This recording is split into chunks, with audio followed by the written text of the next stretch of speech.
मर्जी, जब हम दुखी होते हैं या हमारा खराब समय चल रहा होता है, जब हमारा आर्थिक या शारीरिक नुकसान होता है, तब हम अपने विश्वास को कैसे प्रभु पे बनाए रखें और मन को स्थिर आपने रखें। किसी के साथ गलत आचरण किया और हमारे यहाँ का कानून आपको बंदी बना के दंड दे रहा है, उसमें भगवान का क्या दोष है? हमने कर्म किया, उसका भोग भोग रहे हैं।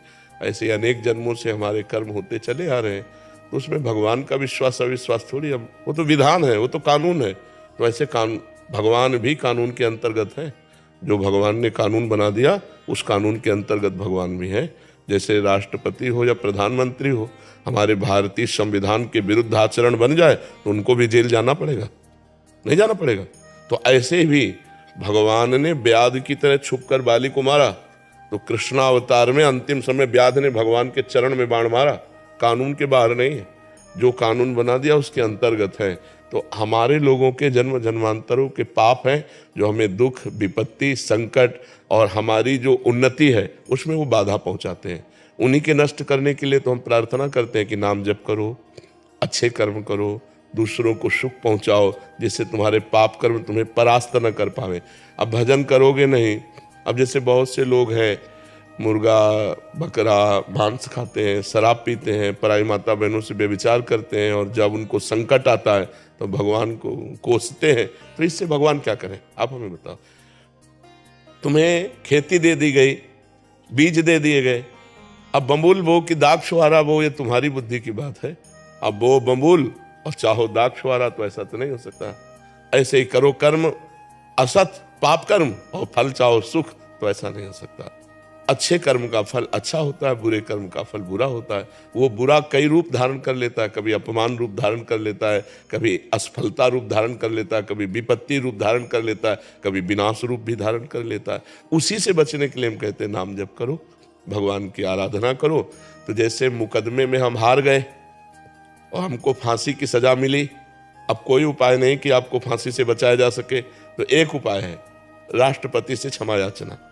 तो ऐसे हमारे भगवान हैं, अगर हम भगवान से क्षमा याचना करें तो हमसे माना कि गलतियां हो गई, हमारा बिल्कुल पक्का अपराध है, हमें भोगना भी पड़ेगा, लेकिन भगवान चाहे तो क्षमा कर सकते हैं ना। तो उन्होंने कहा आम तो हम सर्व पापेभ्यो मोक्षयिष्यामि मा शुचा, मैं तुम्हें समस्त पापों से मुक्त करके पवित्र कर दूंगा। तो हम भगवान की शरण में जाए। कुछ न कुछ हमसे पाप बनते रहते हैं, तो वो पाप हमें सता न पावे, हमें दुख न दे पावे, आगे हमसे पाप ना बन पावे, ऐसी हमारी बुद्धि शुद्ध रहे। इसलिए हमें भगवान की शरण में जाना चाहिए, भगवान का नाम जप करना चाहिए और दूसरों का परोपकार करना चाहिए। परोपकार से हृदय बहुत जल्दी पवित्र होता है। अगर हम पशु पक्षी का भी परोपकार करने लगे तो हमारा हृदय बहुत जल्दी पवित्र हो जाएगा, निष्पाप हो जाएगा। समझ पा रहे हैं आप? इसमें भगवान को कोसने की जरूरत क्या है? भगवान का आपसे कोई दुश्मनी है क्या? बस ऐसे एक ना बीच में थोड़ा सा वो नहीं, तो आप अपने को कोसिए, भगवान को क्यों कोसते हैं? आप अपने को कोसेंगे तो अच्छे बन जाएंगे कि यार मेरे से कोई गलती हो गई है, अभी नहीं सही तो पूर्व जन्म में कोई ना कोई पाप बना है जिसका दंड मुझे भोगना पड़ रहा है, चलो भोग लेते हैं, आगे तो गलती नहीं करेंगे। तो एक आत्मबल मिलेगा। आप पवित्र और भगवान को कोसोगे तो भगवान को आप कुछ भी करो तो भगवान तक पहुंच पाएगा क्या? वो तो बहुत महान है, बहुत महान। देखो पूरे अनंत ब्रह्मांडों का सृजन करके सबके अंदर खेल रहा है, वो चींटी के अंदर भी आराम से सो रहा है और समस्त ब्रह्मांडों को अपने एक रोमकूप में रखता है। इतना महान है, महतो महियान, कि अनंत ब्रह्मांडों को एक रोमकूप में रखता है, और इतना छोटा है अणुअणियान कि वो चींटी के भी हृदय में आराम से शयन कर रहा है। ऐसा वो महान परमात्मा है, अणुअणियान महतो महियान। यो माम पश्यति सर्वत्र सर्वम च मयि पश्यति तस्याहम न प्रणश्यामि सच में न प्रणश्यति।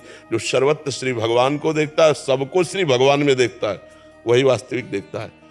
सर्वत्र भगवान सबके हृदय में और सब भगवान के हृदय में वास करते हैं। ऐसे भगवान को हम भला कोस करके क्या प्राप्त कर लेंगे? इसलिए उनकी शरण में जाए, उनका नाम जप करें और अपने को कोशे कि हमसे कोई गलती हो गई है जिसका परिणाम मुझे दंड रूप में प्राप्त हो रहा है।